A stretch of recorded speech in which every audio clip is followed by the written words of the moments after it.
Hello everyone. In this video we'll automatically insert the serial number. Okay, we don't need to write or drag or do something else, but automatically we will, by writing a function, we will insert all the serial number, how many records we have.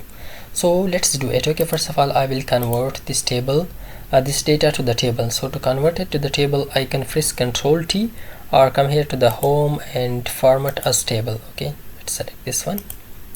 So that has already converted to the table. After converting to the table, now let's write our function.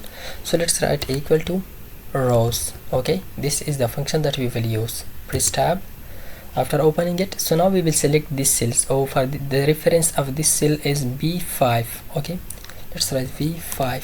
Then we will change it to fixed, to absolute path. Okay, so to make it absolute, press F4. See, that has changed to fixed.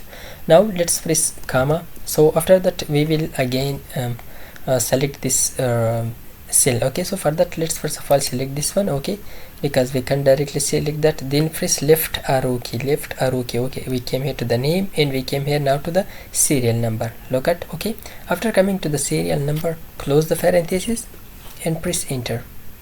You have entered too many arguments. Okay,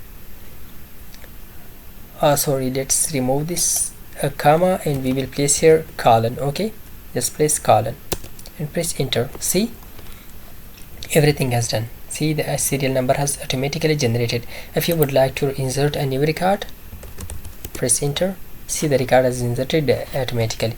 Now let's delete a record. It will be adjusted the serial number automatically. Let's right click and delete it. See, 23 has deleted again, that has adjusted. Okay, so it is all about how to insert serial number automatically in MS Excel. I hope this video was helpful for you. If you like this video, don't forget to subscribe, learn and earn with USAB YouTube channel. Thanks for watching.